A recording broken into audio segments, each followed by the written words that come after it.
Hello, my name is Pratiksha Manglekar and welcome to today's session on self introduction. We often come across situations where we need to introduce ourselves, and often we fail to understand how far to go with our introduction. Also, where to begin it, right? Should we begin our introductions right from our birth, or should we begin them right after we have graduated from college? What details are really necessary? We often find ourselves in this dilemma, right? So this video will help you with such situations. Okay, often such questions are asked. Tell me about yourself, okay, or introduce yourself. Or if you are at an interview, they already have your resume, and they want to know a little more. So tell me a little more about yourself. Such questions are often posed to students or to candidates who are at interviews. Okay, first of all, let us look at the very foundation of introduction. There are two situations in which we need to introduce ourselves. Okay, it could be a formal situation or an informal situation. Right, formal situations are situations where the focus of that particular group is to build professional relationships. Okay, often at interviews, because they really don't know you and they would like to know a little more about you. Obviously they don't want to know more, they don't want to know more about your personal details. They want to know a few, but not all of it. They mostly want to know about your professional goals. Correct? So that will help them understand a little more about you and help them to choose you as a candidate. Okay, whether to choose you or not. So this could be this relationship, the formal relationship you share with your boss, or it could even be at your school or college, where the teacher is asking you about yourself, introduce yourself, or any other professionals, any other profession. If you have gone for an interview or you're meeting someone for the first time, often such questions are asked. Tell me about yourself. Often introduction is considered as the first stepping stone. It's like an icebreaker. Once you build that initial foundation with the other person, often relationships tend to grow. Okay, from beginning from there. It can be any formal or informal. Okay, second type of introduction that can be asked is at informal situations which we face in our day-to-day lives. These are for building personal relationships. Obviously this happens with friends and family. Often you go to a birthday party, and your friend's birthday party, it turns out that you are, say, she or he is your college friend. They will invite their other friends also, maybe if they are childhood friends or they are neighborhood friends, for that party, and you will get introduced to these new people there. Okay, and with family it can be at any occasions, at any personal occasions, like weddings. Some auntie or uncle does not know you, or maybe just knows your parents, and that is when you get introduced to them, right? So that is informal. However, for this video we will restrict ourselves to formal introductions only, because informal really depends on the situation, how far you want to go. Okay, we will probably discuss that in another video, but for this one I will restrict myself to formal situations. Okay, self introduction. Normally we need to understand that when the interviewer is asking this question, tell me about yourself, it's not that they don't know anything about you. They do have some idea about you. Okay, because you have given your resume, or maybe you have sent an email earlier. Okay, most of the situations they know a little bit about you, but they still want to know a little more. And mostly this question is asked in order to test your communication skills, in order to test your language abilities, right? So we must be very very sure of what we are speaking. First of all, we need to talk the truth. You cannot tell lies here. So normally a self introduction begins with a greeting. Okay, so depends on what time of the day it is. Before 12 it will be good morning, after 12 it will be good afternoon. It's very unlikely that you will face an interview in the evenings, but say it's after 4 or 5 o'clock, it's evening. Okay, it begins with a greeting, and then you tell your name. When you tell your name, say you have a full name, okay, like Pratiksha Manglekar, you need to tell it completely. You will not restrict yourself to only your first name, unless you don't have any a surname, or say you have an initial, you can tell that also. Say my name was Pratiksha M only, I would have said my name is Pratiksha M. Also, when you are saying your name, you need to be very clear in your speech. They need to understand your name properly. You can even stress on your name, lay stress on your name and your family name.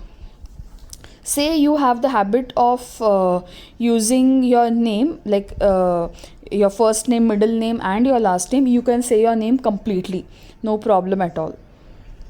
Okay, and then you can tell where you are from.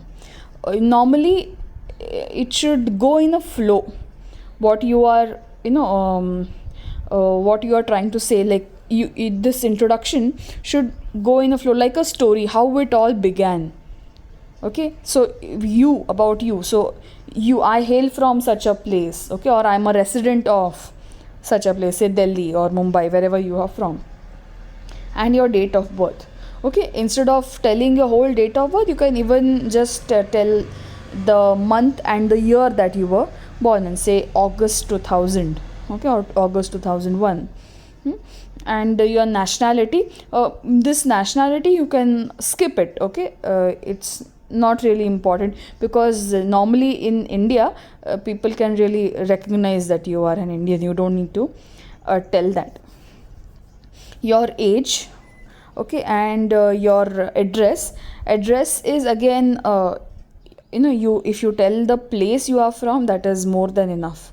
A little bit about your family, this is very important. So you need to tell who all are there in your family.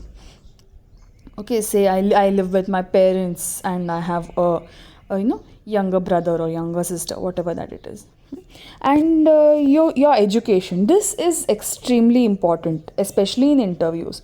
So education, you will have to divide it in parts. You will first tell about your schooling. Say I have completed my schooling from such a school, and then I joined such a college for say BSc course, MSc course, whatever course that it is. Okay, till the end, okay, whatever education. Say you have multiple degrees, you will tell them chronologically, right? And say you are even pursuing some extra additional courses that are relevant to that particular job.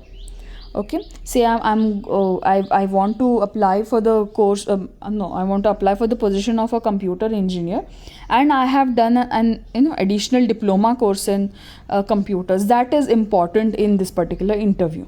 Okay, here you will not tell things like I have participated in say a drawing competition or something. That is irrelevant. So you need to look at the situation and tell your details. Okay, and along with that you can tell about your hobbies, but then again don't go too much into details. So you can say apart from studying and all these, I also have a few hobbies. That is, you can specify 2 to 3, not more. Okay, and your occupation in case you are working. Okay, so you can say I have been a teacher for the last 4 years, or I have been teaching for the last 4 years. I have been teaching at say degree level or postgraduate level for the last 4 years. In case you have worked at multiple institutions, you can even specify their names. Again, don't go into the details because those details are already mentioned in your resume. You will simply tell maybe the names. You don't tell where, when you joined which institution and for how long you worked where. Okay, another additional point in this is you can tell the languages that you can speak. Okay, you can say you are already talking in English. You can say, apart from English, I can also I can also speak, or I also know Kannada and Marathi and Hindi, or whatever the languages that you know. The more languages you know, the better it is. Always, it's a plus point. Okay, so mostly these are the things you need to cover at self introduction. Now, why is this important? Okay, so like I told you, usually your interviews begin with self introduction. So introduce yourself, and then they will ask more questions about your skill sets. So why is this important? The interviewer really wants to test your skills or qualities.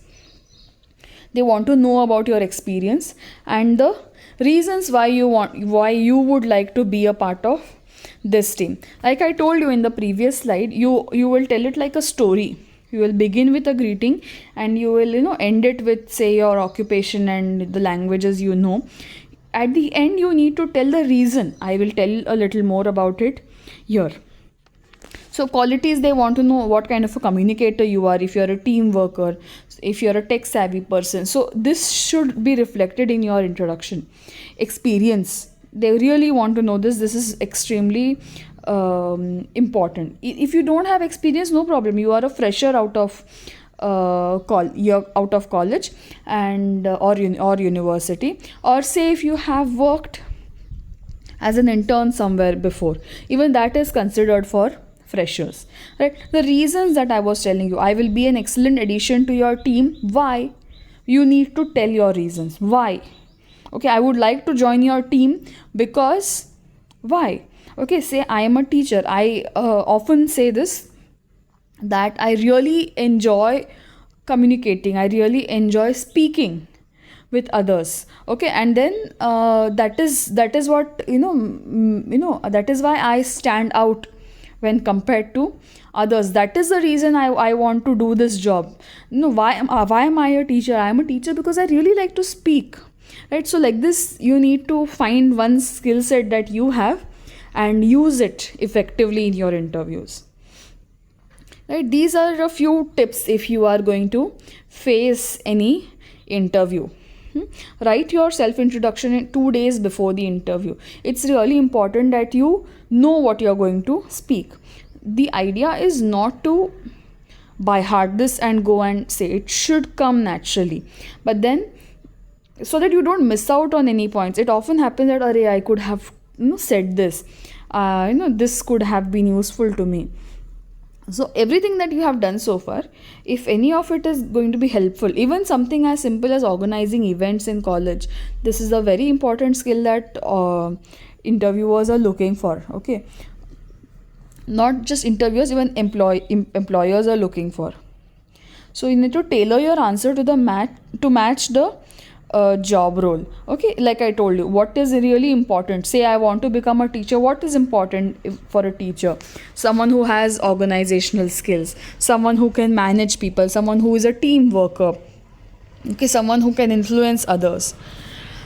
Third one is to discuss your professional experience in depth, right? What you have done so far, you need to tell in depth. The work that you have done, you need to tell in depth. Don't really focus on the institutions that you have worked.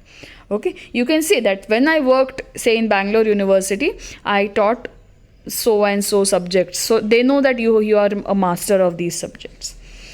Okay, maintain a strong body language. This is extremely important, because non-verbal communication gives away a lot more messages than your verbal communication.